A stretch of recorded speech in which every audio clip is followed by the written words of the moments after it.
Hello everyone, good evening. क्या हाल चाल हैं? तो आज हम लोग अपने करंट अफेयर्स की बात कर लेते हैं। अभी वैसे अगर देखें तो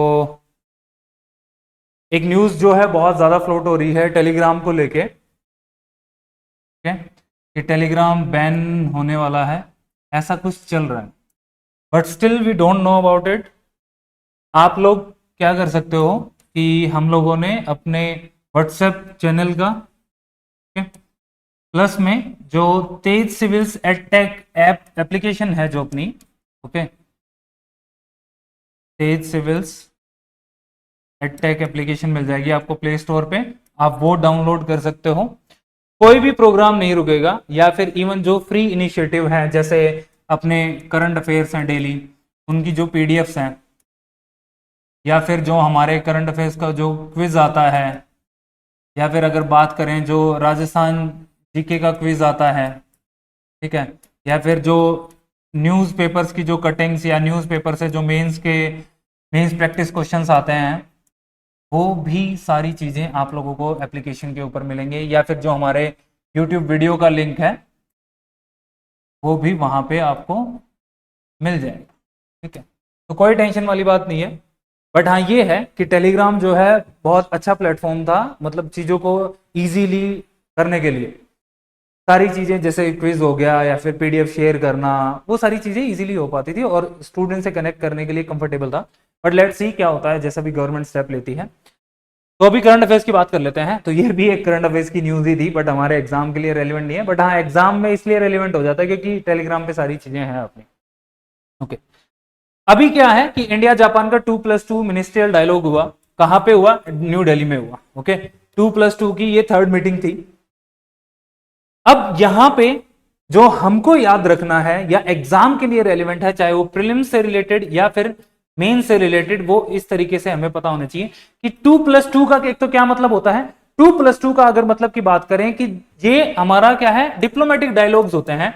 और इन डिप्लोमेटिक डायलॉग में जो मिनिस्ट्रीज पार्टिसिपेट करती हैं वो हमारा डिफेंस मिनिस्ट्री होती है और हमारा एक्सटर्नल अफेयर मिनिस्ट्री होती है। ये उन्हीं के काउंटर पार्ट से वहां पे उन कंट्रीज में जाके मिलते हैं या इन दोनों के बीच में मीटिंग्स होती हैं। ओके, डिस्कशन होता है, डिफरेंट डिफरेंट इश्यूज पे डिस्कशन होता है इन मीटिंग में। जैसे जो अभी के टाइम पे ग्लोबल इश्यूज हैं, जैसे अगर बात करें वो टेररिज्म की बात कर लें, ओके, या फिर हम लोग क्लाइमेट चेंज की बात करें, ओके, या फिर हम देखते हैं कि जो ग्लोबल वार्मिंग है, ओके, उसकी बात कर लें। तो इस तरीके के इश्यूज जो हैं, या फिर जो अभी इंटरनेशनल लेवल पे जो वॉर्स हैं उनका क्या इंपैक्ट होगा इन कंट्रीज के ऊपर, ये सारी चीजें या फिर ये इश्यूज इसमें इन मीटिंग्स में डिस्कस किए जाते हैं जब हम लोग 2+2 मिनिस्ट्रियल डायलॉग की बात करते हैं। तो इंडिया के ऐसे रिलेशंस 2+2 में मतलब होता है कि हम लोग बहुत ज्यादा एंगेज हैं उन कंट्रीज के साथ और हमारे बहुत अच्छे रिलेशन है। जैसे 2+2 में अगर बात करें, हमारे यूएसए के साथ भी रिलेशन है, हमारे रशिया के साथ भी रिलेशन है ऐसे। ओके, फिर ऑस्ट्रेलिया के साथ भी हमारे 2+2 डायलॉग रिलेशन होते हैं और जापान के साथ भी है। तो आपको ये याद रखना, या क्वेश्चन ऐसे भी आ सकता है कि 2+2 डायलॉग जो हमारा किन किन कंट्रीज के साथ है। 4 कंट्रीज के आपको नाम दिए होंगे, एक कंट्री का ऐसा नाम होगा जो जिनके साथ हमारे 2+2 रिलेशनशिप नहीं है। इसमें यह भी हो सकता है कि 2+2 में कौन कौन सी मिनिस्ट्री जो है पार्टिसिपेट करती हैं। तो डिफेंस मिनिस्ट्री हो गया और फिर हमारा एक्सटर्नल अफेयर मिनिस्ट्री। किन मुद्दों पे बात हुई वो भी हम लोगों ने देख लिया। और इनमें एक और चीज कि हमें ये एक प्लेटफॉर्म प्रोवाइड करते हैं जिससे कि हम लोग अपने इंटरनेशनल रिलेशंस को डीपन कर सकते हैं, मतलब स्ट्रेंथन कर सकते हैं उन कंट्रीज के साथ। तो अभी हमारा जापान के साथ हुआ। एक और चीज अभी अगर इसमें देखने वाली बात है तो वो आपको याद रखनी है ज्योग्राफी के पर्सपेक्टिव से और एग्जाम के पर्सपेक्टिव से। मैं पर्टिकुलरली देखूं तो आप जब जैसे अभी जापान न्यूज में है, तो आप जब प्रिपेयर करोगे तो आपको जापान की ज्योग्राफी भी याद रखनी है, वो चीजें आपको देखनी है। मैं एक बार थोड़ा सा बता देता हूं कि कौन कौन सी चीजें आप पढ़ते टाइम ध्यान रखोगे। जैसे जापान की जो ज्योग्राफी है उसमें कौन कौन से जो 4 आइलैंड्स हैं, ओके, जिन 4 आइलैंड से मिलकर बना हुआ है, उनको नॉर्थ टू साउथ आपसे अरेंज करा सकता है कि नॉर्थ टू साउथ। प्लस में कि अगर मान लो जैसे माउंट फूजी है तो वो आपसे दे देगा, नाम दे देगा कि ये किस कंट्री में है। ओके, अगर हम लोग अर्थक्वेक और वोल्केनोज की बात करें, है ना, तो वो भी आप देखोगे कि जापान में बहुत हैं। है ना। तो ये ज्योग्राफी में क्वेश्चन मेंस में भी पूछा जा सकता है कि जापान में ज्यादा क्यों है, तो आपको प्लेट्स के बारे में पता होना चाहिए। ठीक है, तो इस तरीके के क्वेश्चन आपके मेंस में बन सकते हैं, और ये जो क्वेश्चन है वो प्रीलिम्स में पूछे जा सकते हैं। आप वहां पे कौन से सी हैं या फिर कौन से स्टेट हैं पर्टिकुलरली, और अगर बात करें तो इंडस्ट्रियल रिलेशन से भी क्वेश्चन, वो सॉरी इंडस्ट्रियल जो एरियाज है ना, इंडस्ट्रियल एरियाज या सिटीज, कौन कौन सी सिटी में कौन कौन सी इंडस्ट्री सेटअप हो रखी है, जैसे ऑटोमोबाइल इंडस्ट्रीज है वहां पे, तो ये चीजें आपको याद करनी है जापान से रिलेटेड। वो वर्ल्ड ज्योग्राफी में आपसे क्वेश्चन पूछा जा सकता है। प्रीलिम्स का भी देख लिया हम लोगों ने, और मेंस में भी कैसे क्वेश्चन आ सकता है। तो आगे चलें। ठीक है, इसी तरीके से मैं आपको प्रीलिम्स और न्यूज में किस तरीके से न्यूज को रिलेट करना है वो चीजें बताता रहूंगा। अगली न्यूज की अगर बात करें, अभी एक कन्वेंशन है जो न्यूज में है, और उसका नाम है जिनेवा कन्वेंशन। ओके, इस जिनेवा कन्वेंशन को मतलब 12 अगस्त को 75 ईयर्स हो गए। तो 75 ईयर्स होने का मतलब है कि ये कब बनाई गई थी या कब अडॉप्ट की गई थी, 1949 में अडॉप्ट की गई थी। अब ये कन्वेंशन थी तो इसका कुछ ना कुछ ऑब्जेक्टिव होगा, और ऑब्जेक्टिव क्या था कि सेकेंड वर्ल्ड वॉर के बाद क्या हुआ, या सेकेंड वर्ल्ड वॉर के टाइम या जब भी कोई वॉर होता है उसके टाइम में क्या होता है कि प्रिजनर्स ऑफ वॉर, लोगों को पकड़ा जाता है, और वो उनको क्या बोलते हैं हम लोग, प्रिजनर्स ऑफ वॉर बोलते हैं। ओके, प्रिजनर्स ऑफ वॉर, इनके साथ कैसा ट्रीटमेंट होगा, या फिर जो सिविलियंस हैं या फिर जो सिटीजन्स हैं उनके साथ किस तरीके से बिहेवियर किया जाएगा एनिमी कंट्री के साथ, इसके भी रूल्स बनाए गए या फिर नॉर्म्स बनाए गए कि हमें ह्यूमन राइट्स का वोलेशन नहीं होने देना है। ओके, ठीक है, वॉर चल रहा है दो कंट्रीज के बीच में, आइडियोलॉजीज का वॉर हो सकता है, टेरिटोरियल वॉर हो सकता है, कैसा भी हो सकता है, लेकिन वहां पे ह्यूमन राइट्स का वॉयलेशन नहीं होना चाहिए। इसलिए जैसे आपने देखा होगा कई बार मेडिकल हॉस्पिटल्स या फिर मेडिकल स्टाफ या स्कूल्स कॉलेजेस, इन सब पे बम नहीं फेंके जाते, या कभी ऐसी चीजें होती भी हैं, बट इनका वॉयलेशन बहुत ज्यादा हो रहा है। जैसे अब अगर यूक्रेन रशिया की बात करें या फिर मिडल ईस्ट में वॉर जो कंट्रीज के बीच हो रहे हैं वहां पे भी देखें इनका वॉयलेशन होता है। लेकिन हमें एग्जाम के पर्सपेक्टिव से देखें तो जिनेवा जो कन्वेंशन है वो किस चीज से रिलेटेड है, वो है for the protection of prisoners of war, या फिर for the protection of civilians at the time of war, कि वॉर के टाइम पे उनकी प्रोटेक्शन, सिविलियंस की प्रोटेक्शन या फिर प्रिजनर्स की प्रोटेक्शन कैसे की जाएगी, कुछ उनके लिए कुछ नॉर्म्स बनाए गए, रूल्स बनाए गए। कब आई थी, 1949 में। हमारे एग्जाम्स के लिए ये सीधा सीधा क्या करता है कि आपको 4 कन्वेंशन दे देगा और उनके सामने या तो ईयर दे देगा या फिर उनके ऑब्जेक्टिव दे देगा और आपसे मैच करा लेगा। तो आपको ये चीज ध्यान रखनी है कि जिनेवा जो कन्वेंशन है वो किस चीज से रिलेटेड है, वो किससे है, हमारा for the protection of prisoners of war. Okay, अब कुछ और कन्वेंशन है वो भी मैं आप लोगों को बता देना चाहता हूं, ताकि हो सकता है कि एग्जाम में अगर क्वेश्चन आ जाए तो हमें कुछ चीजें याद रहे। बाकी डिटेल में और सारी कन्वेंशन है वो भी आपको गूगल करोगे तो आराम से मिल जाएंगे, हम पीडीएफ भी शेयर कर देंगे आप लोगों के साथ। जैसे रामसर कन्वेंशन। अब रामसर कन्वेंशन आप लोगों ने बहुत बार न्यूज में सुना होगा कि रामसर साइट्स से क्वेश्चन पूछने के बहुत ज्यादा चांसेस होते हैं। ओके, कि नई साइट्स बना दी गई हैं, राजस्थान में भी है, पर्टिकुलर स्टेट्स में अलग अलग की कहां पे ज्यादा साइट्स हैं, कौन नई साइट बनाई गई है, तो यहां से क्वेश्चन आ सकता है। तो ये कब बनी थी, 1971 में बनी थी। किस चीज के लिए है, for the conservation of wetlands. Ramsar convention जो बनाई गई वो किस लिए, for the conservation of wetlands, और कब, 1971 में। तो अभी आपको ये याद हो जाना चाहिए, रामसर कन्वेंशन 1971, और किस लिए, for the conservation of wetlands. ऐसे ही एक बोन कन्वेंशन है जो कि 1979 में आई, वो किस लिए था कि जो माइग्रेटरी बर्ड है, चाहे वो टेरेस्ट्रियल है या फिर मरीन है या फिर एवियन, माइग्रेटरी जो स्पीसीज होती हैं उनको बचाने के लिए, ओके, माइग्रेटरी स्पीसीज को बचाने के लिए कौन सी कन्वेंशन आई, बोन कन्वेंशन 1979 में। ऐसे ही एक इंपॉर्टेंट कन्वेंशन है वियना कन्वेंशन, वो किस लिए, for the protection of ozone layer, जो कि 1985 में। कई बार क्वेश्चन ऐसा भी आ जाता है कि आपसे क्रोनोलॉजी पूछ लेगा कि पहले रामसर कन्वेंशन आई या फिर बोन कन्वेंशन आई या वियना कन्वेंशन आई, तो वो आपको ध्यान रखना है। एक मॉन्ट्रियल प्रोटोकॉल है, वो भी किस लिए, for on the substance that deplete the ozone layer, ये भी ओजोन से रिलेटेड था। किगाली अमेंडमेंट या किगाली प्रोटोकॉल की बात करें तो वो हाइड्रोफ्लोरोकार्बन से रिलेटेड था। क्योटो प्रोटोकॉल 1997 में आया, ये किस लिए आया, ताकि ग्रीन हाउस गैस एमिशन को क्या किया जा सके, कम किया जा सके। यहां पे ग्रीन हाउस गैसेज आपको पता होनी चाहिए कि ग्रीन हाउस गैसेज कौन कौन सी होती हैं, उनका पोटेंशियल क्या, किसका ज्यादा पोटेंशियल होता है, किसका कम पोटेंशियल होता है। तो वो ऑलरेडी हम लोग एक न्यूज में कवर भी किए थे, तो ये एक बार आप देख लेना। कार्टेजिना प्रोटोकॉल की बात करें तो वो bio safety to conservation of biodiversity की बात करता है। नगोया प्रोटोकॉल के अगर देखें तो access and benefit sharing to genetic resources, तो नगोया प्रोटोकॉल जो है वो बेनिफिट्स एंड एक्सेस की बात करता है, किसकी, जेनेटिक रिसोर्स की। तो ये कुछ इंपॉर्टेंट कन्वेंशन है, वैसे बहुत और भी कन्वेंशन है, लेकिन मैंने अभी आप लोगों के साथ यही कुछ कन्वेंशन शेयर किए हैं जो आपको याद करने हैं। क्या याद करना है आपको, ईयर याद करना है, प्लस में इसका ऑब्जेक्टिव क्या था, या फिर ये किस सब्जेक्ट से रिलेटेड है, मतलब ये किस लिए बनाई गई थी कन्वेंशन। तो रामसर कन्वेंशन वेटलैंड के लिए बनाई गई, बॉन कन्वेंशन माइग्रेटरी स्पीसीज के लिए, वियना कन्वेंशन की अगर बात करें तो ओजोन लेयर के लिए, मॉन्ट्रियल प्रोटोकॉल भी ओजोन जो डिप्लीट सब्सटेंसेज है उसके लिए, किगाली प्रोटोकॉल हाइड्रोफ्लोरोक्लोरकार्बन्स के लिए, क्योटो प्रोटोकॉल भी किसके लिए, ग्रीन हाउस गैसेज को फेज आउट करना था, कार्टाजीना किसके लिए, बायोसेफ्टी टू सीबीडी, या फिर नगोया प्रोटोकॉल जो था वो जेनेटिक रिसोर्सेज से रिलेटेड था। तो ये कन्वेंशन अभी बिना देखे आप ये बताओ जो लास्ट हमने पढ़ा था तो वो कौन सी कन्वेंशन थी और वो किस चीज से रिलेटेड थी, प्लस कौन से ईयर में आई थी। देखो जब आप कोई भी वीडियो सुन रहे हो या फिर आप कोई भी चीज पढ़ रहे हो तो उसको रिवाइज मतलब कैसे करना है, कैसे याद रखना है, वो तभी हो पाता है जब आप बहुत फोकस तरीके से किसी चीज को सुन रहे हो या पढ़ रहे हो। हम इस पे भी एक वीडियो बनाएंगे कि रिवाइज कैसे करते हैं, देखते हैं। अभी हो सकता है कि आपको पिछले वाला स्लाइड पे ये याद ना हो कि इसका टाइटल क्या था या वो किस न्यूज से रिलेटेड था। ओके, नेक्स्ट न्यूज पे देख लेते हैं क्या है।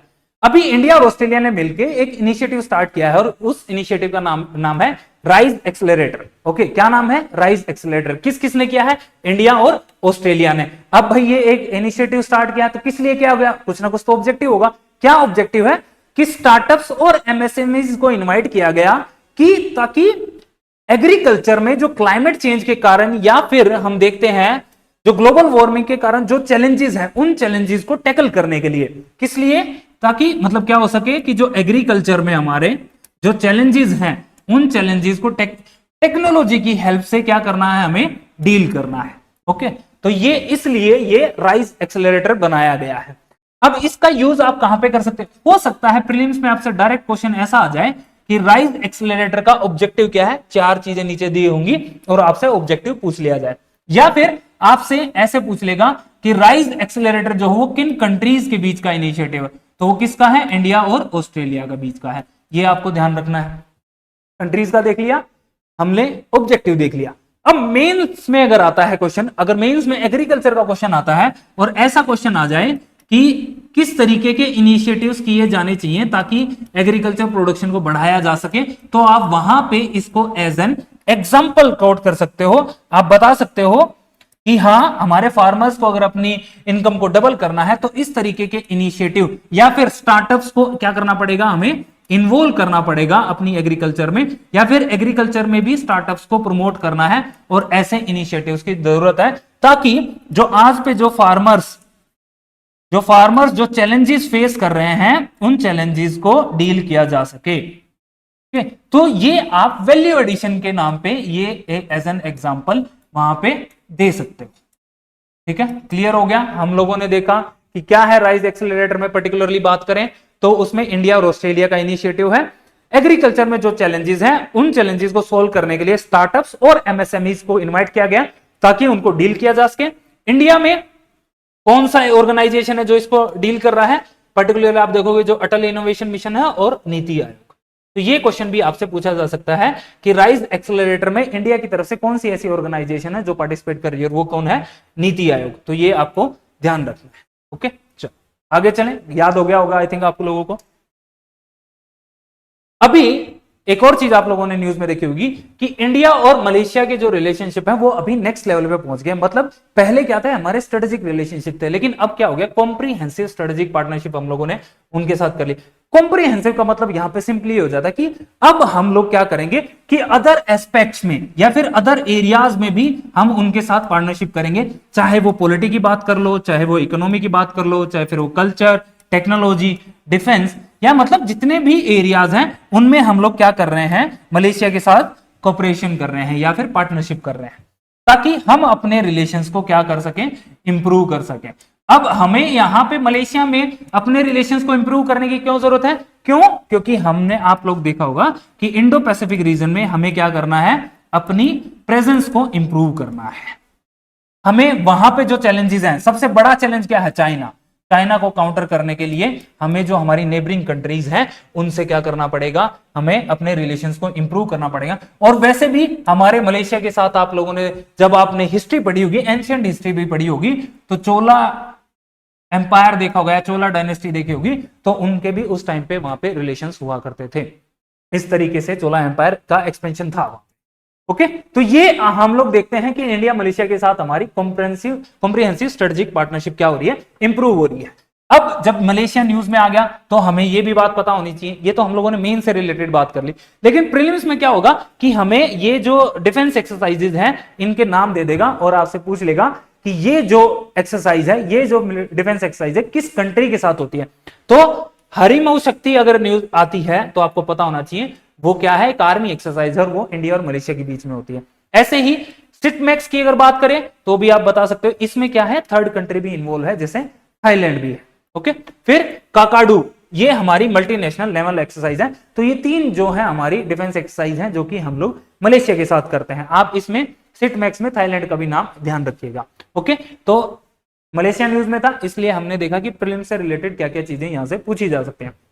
एक और चीज, ज्योग्राफी की अगर हम लोग अभी बात कर रहे थे, मैं आप लोगों को डिफरेंट डिफरेंट सब्जेक्ट से कनेक्ट करवा के दिखाना चाहूंगा कि हाँ, ऐसा नहीं है कि हम लोग जब कोई पर्टिकुलरली मान लो जैसे यही न्यूज पढ़ रहे हैं तो उसको एक ही पर्सपेक्टिव से नहीं पढ़ना है, आपको ओपन करना है अपने आप को।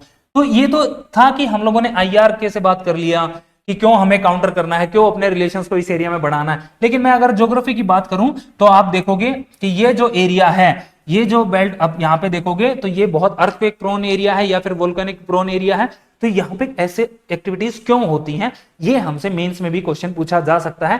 प्लस में आप प्लेन्स की अगर बात करें तो यहाँ पे डिफरेंट डिफरेंट स्टेट्स हैं, जैसे मलक्का स्टेट है, सुंडा स्टेट है, वो किन दो वाटर बॉडीज को कनेक्ट करती हैं वो आपको पता होना चाहिए, वो किन दो लैंड मासेस को कनेक्ट करती हैं। ओके, ये आप लोगों को पता होना चाहिए यहाँ पे। या फिर आप देखोगे कोई डिग्री चैनल है, कहां से पास हो रहा है, ये चीजें यहाँ पे प्रीलिम्स के हिसाब से पूछी जा सकती हैं आप लोगों से। एक और चीज यहाँ पे आप देखोगे कि एग्रीकल्चर में जो डिफरेंट डिफरेंट नाम है शिफ्टिंग कल्टीवेशन के, तो मलेशिया में क्या नाम है, आप इंडोनेशिया में, कंबोडिया में क्या क्या नाम से जाना जाता है, तो ये नाम भी आपको याद होने चाहिए। या फिर आप जब ऐसे पढ़ोगे तो इस चीज को थोड़ा सा ओपन कर लीजिए आगे। ओके, आई होप कि आपको चीजें क्लियर हो रही होंगी। ओके, अभी आ जाते हैं नेक्स्ट न्यूज पे। अभी क्या हुआ कि यूएई ने ज्वाइन किया है ब्रिक्स पार्टनर को, किसके लिए, for the launch of centre for industrial competencies. Centre for industrial competencies किस लिए, ताकि भाई जो इंडस्ट्रियल यूनिट्स हैं उनको एस्टेब्लिश किया जा सके, या फिर क्या करना कि मैन्युफैक्चरिंग सेक्टर को क्या है इंप्रूव किया जा सके ब्रिक्स कंट्रीज के साथ मिलकर। ब्रिक्स वैसे भी इस साल बहुत न्यूज में रहा है, हो सकता है कि क्वेश्चन आपसे पूछ लिया जाए। इवन हमारे मेंस के सिलेबस में भी देखोगे तो ब्रिक्स वहां पे आपको दे रखा होगा, इंडिया का क्या रोल है ब्रिक्स से रिलेटेड। ओके, तो ये 8th मीटिंग थी, इंडस्ट्रियल मिनिस्टर्स की मीटिंग कहां पे हुई, रशिया में हुई। हो सकता है क्वेश्चन ये आ जाए कि 9th मीटिंग कहां पे होगी, तो आपको पता होना चाहिए वो ब्राजील में होगी 2025। ओके, तो ये आपको ध्यान रखना है। इसका जो क्या थीम था, आई डोंट थिंक कि थीम भी आपसे वहां पे पूछा जाएगा। ओके, लेकिन आपसे मेंस में कैसा क्वेश्चन यहां पे बन सकता है जो आपको प्रिपेयर करना है। मेंस में आप देखोगे कि ब्रिक्स की क्या इंपॉर्टेंस है इंडिया के लिए, ये आपको लिखना है कि what is the importance of, या फिर मैं बात करूं कि क्या सिग्निफिकेंस है ब्रिक्स कंट्रीज की, चाहे वो इकोनॉमिक पर्सपेक्टिव में हो या पॉलिटिकल उसमें हो या फिर स्ट्रेटेजिक, किस तरीके से ब्रिक्स जो है वो इंपॉर्टेंट। ओके, अभी क्या था कि न्यू मेंबर्स ऐड होने थे, ब्रिक्स इसलिए न्यूज में था, तो वो भी आपको याद रखने हैं। Saudi Arabia, Egypt, Iran, UAE, Ethiopia और अर्जेंटीना, ये न्यू मेंबर्स की ऐड होने की बातें चल रही हैं और यूएई ने भी इनका इन्विटेशन क्या है एक्सेप्ट कर लिया। अगर वैसे हम बात देखें, ब्रिक्स कब बनाया गया था, 2009 में बनाया गया था, लेकिन उस टाइम पे क्या था, साउथ अफ्रीका इसमें इंक्लूड नहीं था। 2010 में क्या है, साउथ अफ्रीका इंक्लूड हुआ और वो क्या बन, ब्रिक्स से क्या बन गया, ब्रिक्स बन गया। कुछ ऐसे भी पॉइंट आप लोग मेंशन कर सकते हो अपने मेंस के आंसर्स में, जैसे आप इंट्रोडक्शन से स्टार्ट कर सकते हो, या फिर बॉडी में जब आप इकोनॉमिक रिलेशनशिप्स की बात करोगे तो आप एग्जांपल दोगे कि ब्रिक्स जो है रिप्रेजेंट करता है वर्ल्ड की 35% ऑफ दी जीडीपी। तो ये आप एज एन मतलब इंट्रोडक्शन में या कंक्लूजन में या बॉडी में आप उसको यूज कर सकते हो। और जैसे ये न्यू मेंबर्स ऐड हो जाते हैं तो इनकी जो इकोनॉमी है, ऐसा एक्सपेक्ट किया जाता है कि इनकी इकोनॉमी 45% तक, या सॉरी, ये 45% तक कंट्रीब्यूट कर सकते हैं 2040 तक। ओके, तो ये पॉइंट्स आप अपने आंसर्स के कंक्लूजन में, अगर ब्रिक्स से रिलेटेड कोई क्वेश्चन आता है तो आप लिख सकते हो। पता चल गया ब्रिक्स कब बना था? ब्रिक्स कब बना था? 2009 में। साउथ अफ्रीका 2010 में ऐड हुआ, उसके बाद बन गया ब्रिक्स। अभी क्या है, नए मेंबर्स भी ऐड हुए। कौन कौन से?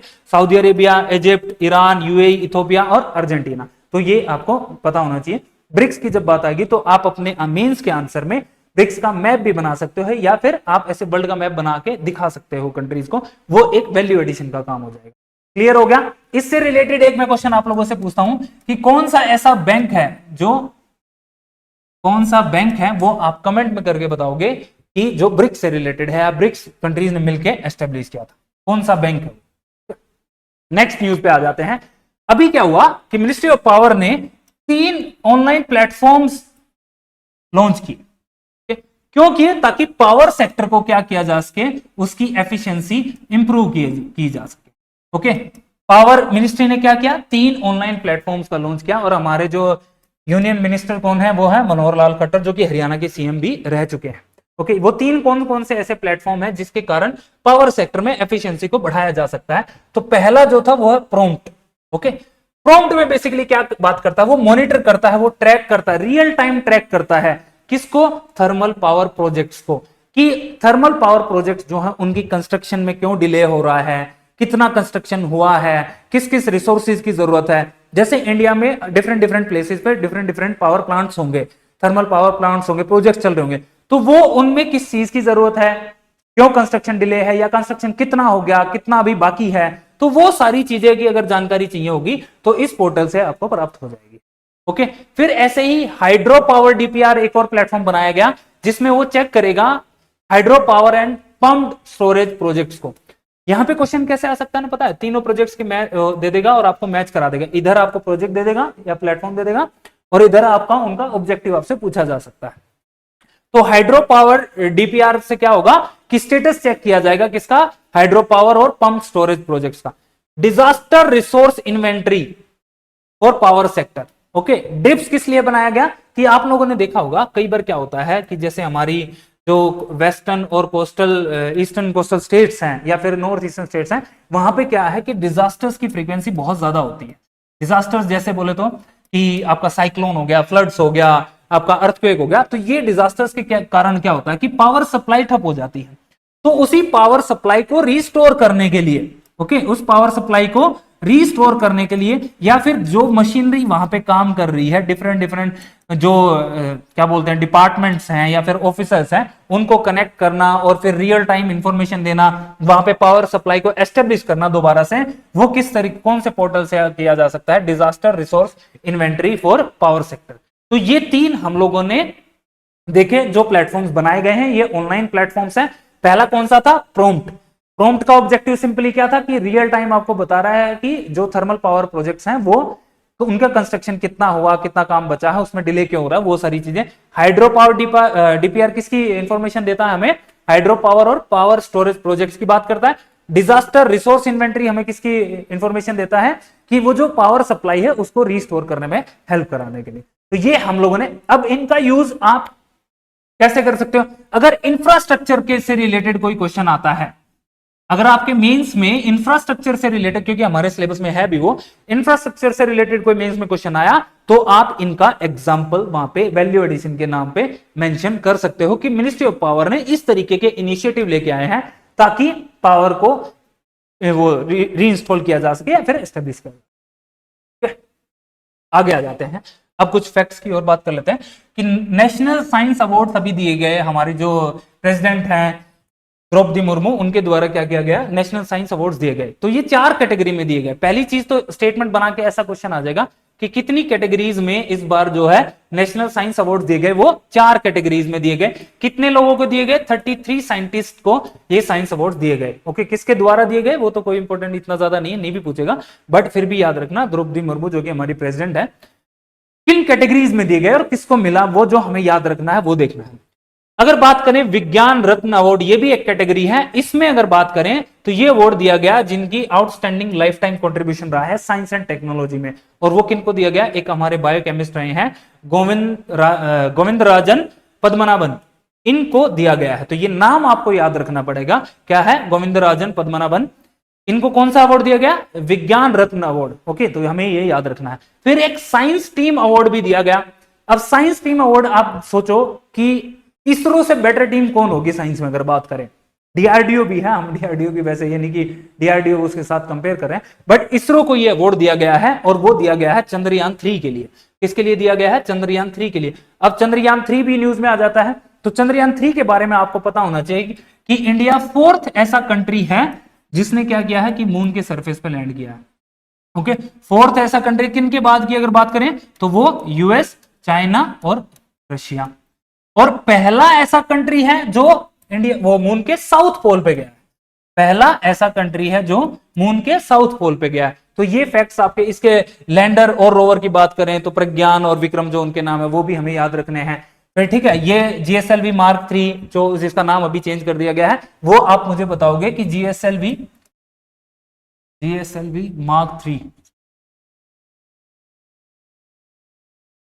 उसका नाम अभी क्या हो गया, वो आप कमेंट सेक्शन में हमें बताओगे। ओके, तो ये दो कैटेगरीज में अवार्ड देख लिया हम लोगों ने। तो साइंस टीम का अवार्ड किसको दिया गया है, वो हमारा इसरो को दिया गया है। ओके, विज्ञान रत्न अवार्ड कौन थे वो ऐसे रत्न, जो है गोविंदराजन पद्मनाभन। ओके, आगे देख लेते हैं।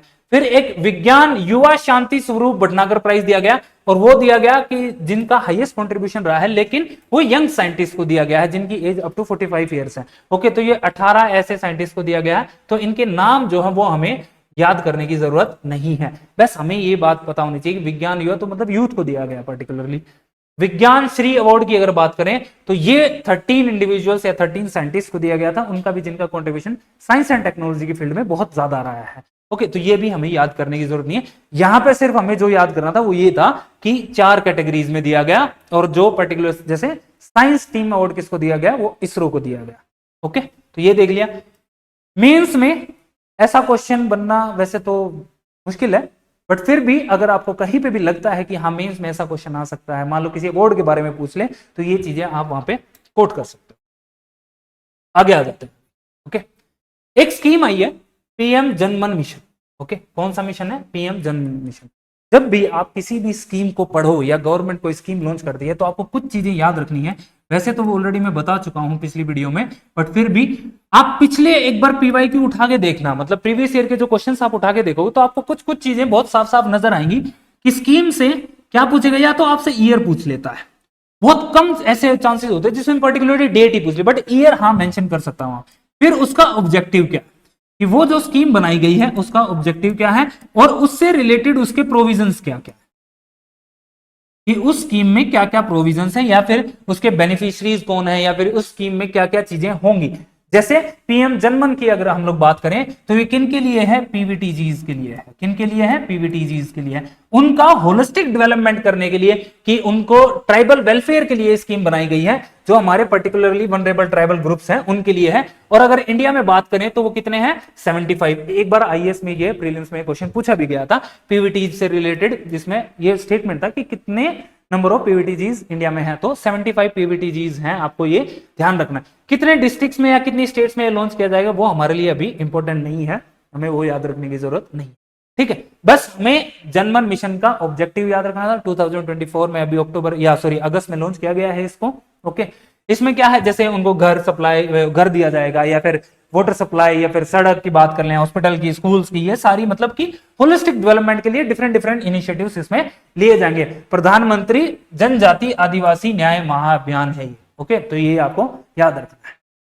मेंस में क्या करेगा, आपसे सीधा कमेंट करा लेगा, या फिर बोलेगा कि ब्रीफ इस पे, या फिर एक शॉर्ट नोट लिख दो इसके बारे में, तो आप इसके बारे में पता कर सकते हो। ओके, कौन सी स्कीम थी लास्ट वाली उस पे स्लाइड पे, याद है आपको तो कमेंट में लिखो एक बार। पीछे नहीं जाना है, बैक नहीं करना।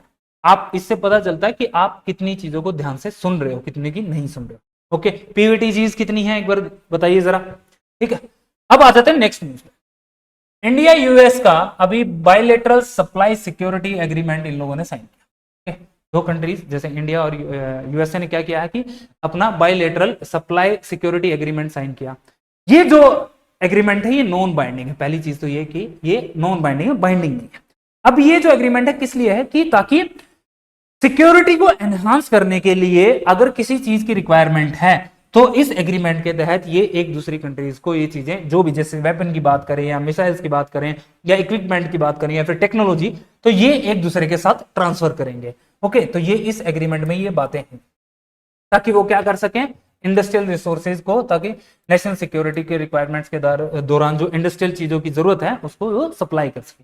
सिंपल सा ऑब्जेक्टिव था। लेकिन ये न्यूज में क्या इंपॉर्टेंट है, मींस के पर्सपेक्टिव से रिलेटेड क्या ये आप एज एन एग्जांपल दोगे वहां पे जब अगर आईआर में क्वेश्चन पूछा जाएगा, इंडिया यूएस के रिलेशंस की बात करें और पूछा जाएगा कि कौन कौन से ऐसे इनिशिएटिव हैं, तो आप बता सकते हो कि सप्लाई सिक्योरिटी एग्रीमेंट जो हो वो इंडिया यूएस ने साइन किया। अब ये एक चीज जो आप लोगों को करनी है, एक बार हाँ देख लेता है मैं यहाँ पे, इंडिया यूएस जब आप पढ़ोगे तो आपको कुछ कुछ चीजें हैं जो खुद से प्रिपेयर करोगे, आप नोट्स बना के भी लिख सकते हो, जैसे कि कौन कौन से ऐसे इनिशिएटिव्स हैं या प्रोग्राम्स हैं जो इंडिया यूएस अपने एक दूसरे के साथ करते हैं। दूसरी चीज, कौन कौन से चैलेंजेस हैं इंडिया यूएस रिलेशंस के बीच में, या फिर कौन कौन से ऐसे सेक्टर्स हैं या फिर एरियाज हैं जिसमें इंडिया जो है यूएस के साथ कोऑपरेट करता है, चाहे वो फिर इकोनॉमी की बात करें, पॉलिटी की बात करें, culture, science and technology, defence, किसी भी चीज की बात करें तो उनके कुछ फैक्ट्स आपको पता होने चाहिए। फैक्ट्स जैसे बोले तो कि आपको यह पता होना चाहिए कि अगर हम इकोनॉमी में देखें तो कौन कौन से ऐसे सेक्टर्स हैं जिसमें हम लोग इंपोर्ट करते हैं या फिर एक्सपोर्ट करते हैं, और इसमें कौन सा मटेरियल जो है वो ज्यादा एक्सपोर्ट करते हैं, कौन सा इंपोर्ट कम करते हैं, कितना ट्रेड हम इनके साथ करते हैं, हमारा उनके साथ ट्रेड सरप्लस है या फिर ट्रेड डेफिसिट है, तो ये आपको पता होना चाहिए। आप इकोनॉमिक्स में पढ़ोगे ये चीज। फिर डिफेंस में अगर देखें तो डिफेंस में जैसे इन एक्सरसाइजेज का आपको नाम याद होना चाहिए। प्रीलिम्स में आपसे पूछा जाएगा कि युद्ध अभ्यास जो है वो किन दो कंट्रीज के बीच में होती है, युद्ध अभ्यास जो एक्सरसाइज है वो किन दो, तो युद्ध अभ्यास हो गया मालाबार एक्सरसाइज, टाइगर ट्रम्प या फिर वज्र प्रहार की अगर बात करें तो ये जो डिफेंस एक्सरसाइज है जो हम यूएस के साथ करते हैं। फिर कल्चरल प्रोग्राम्स कौन कौन से हैं जो हम लोग शेयर करते हैं, जैसे यूएस को जो है वो ओल्डेस्ट डेमोक्रेसी बोलते हैं और इंडिया को जो है लार्जेस्ट डेमोक्रेसी, जो हमारा फ्रीडम ऑफ स्पीच या फिर एक्सप्रेशन की बात करते हैं, या फिर हम लोग बात करते हैं ह्यूमन राइट्स की या फंडामेंटल राइट्स की बात करें तो वो, या फिर डेमोक्रेटिक वैल्यूज की बात करें सेटअप करने के लिए, तो हम लोग क्या करते हैं वो यूएस से हम लोगों ने ये चीजें अडॉप्ट की। या फिर प्रेम्बल, हाँ प्रियम्बल में भी एक क्वेश्चन, पॉलिटी से अगर जोड़े तो प्रियम्बल हम लोगों ने कहां से अडॉप्ट किया, वो अमेरिकन कॉन्स्टिट्यूशन से ही हम लोगों ने लिया है, वो मैंने आप लोगों को पॉलिटी से कनेक्ट करके बता दिया। तो इस तरीके से आप लोग कोई भी न्यूज पढ़ते हो तो ये चीजें आपको ध्यान रखनी है। ओके, तो ये था हमारा आज का करंट अफेयर्स। मैं एक और चीज आप लोगों को इंफॉर्मेशन दे देता हूं कि फिर से एक बार बता देता हूं कि हमारी तेज सिविल्स एडटेक ऐप है, आप जाके उस पे उसको डाउनलोड कर लोगे, सारे जो प्रोग्राम्स है वो वहां पे भी चलेंगे, और हम होप करते हैं कि टेलीग्राम बैन ना हो, और अगर होता है तो लेकिन कोई भी प्रोग्राम नहीं रुकेगा, इसलिए कोई टेंशन वाली बात नहीं है। जो फ्री इनिशिएटिव है वो सारे फ्री इनिशिएटिव्स आप लोगों के साथ शेयर किए जाएंगे। प्लस हमारा जो मंथन बैच है, मंथन का जो सेकंड बैच है वो दोबारा से स्टार्ट हो रहा है, मतलब सेकंड बैच स्टार्ट हो रहा है अभी हमारा 2 सितंबर से। ओके, तो जो लोग अभी अपनी प्रिपरेशन को बूस्ट करना चाहते हैं या फिर एक प्रॉपर पैटर्न में अच्छे तरीके से कॉम्पिटिटिव एनवायरनमेंट में अगर आप प्रिपरेशन करना चाहते हो तो आप हमारी लाइब्रेरी में आ सकते हो और वहां पे बैठ के पढ़ सकते हो, जहां पे आपको डेली टारगेट्स दिए जाएंगे ताकि आप डेली आप अपनी प्रिपरेशन को देख सको कि आप किस लेवल पे प्रिपरेशन कर रहे हो। तो that's all from our side, thank you very much.